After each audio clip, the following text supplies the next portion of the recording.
KW12 max के अंदर हम सीरीज़ 9 में लिफुन हेल्थ से ऐप से जब इसको कनेक्ट करते हैं तो हमारे पास फाइंड डिवाइस का ऑप्शन जो है वो कैसे वर्क करता है। फाइंड डिवाइस का ऑप्शन ऐप से कनेक्ट किए बगैर नहीं वर्क कर सकता। तो आपने कनेक्ट अगर इसको वर्क करवाना है तो तब आपने जो है फाइंड डिवाइस को इस लिफुन हेल्थ ऐप से कनेक्ट करेंगे वॉच को, तो फाइंड डिवाइस फिर ही वर्क करेगा।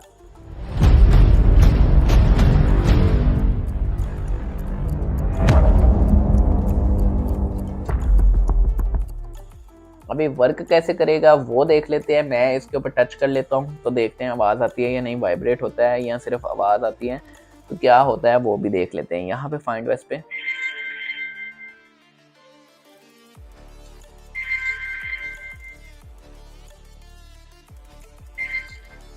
फाइंड डिवाइस पे जब मैंने क्लिक किया है तो टच किया है तो फाइंड डिवाइस पे आवाज़ भी आ रही है और वॉच वाइब्रेट भी हो रही है, जो काफ़ी अच्छी बात है।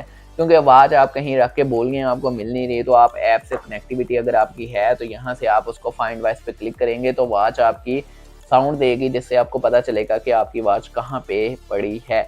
यहाँ पे दोबारा मैं करता हूँ तो जो हम देखें कि ये कितनी देर तक फाइंड डिवाइस पे आवाज़ आती है, हमें खुद बंद करनी पड़ती है या आवाज़ खुद से खुद बंद हो जाती है।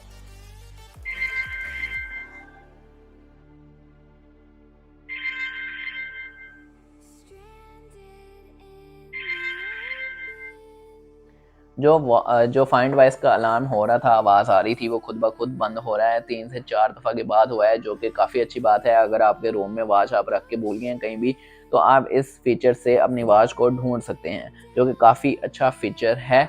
यहाँ पे इस वॉच के अंदर आवाज़ भी आ रही है। मुझे उम्मीद है आप लोगों को वीडियो अच्छी लगी होगी। वीडियो को लाइक करें, कमेंट करें, शेयर करें, चैनल को सब्सक्राइब करें, जल्दी से जल्दी चैनल के सब्सक्राइबर इंक्रीज़ करें। मिलते हैं नेक्स्ट वीडियो में, तब तक के लिए अल्लाह हाफिज़।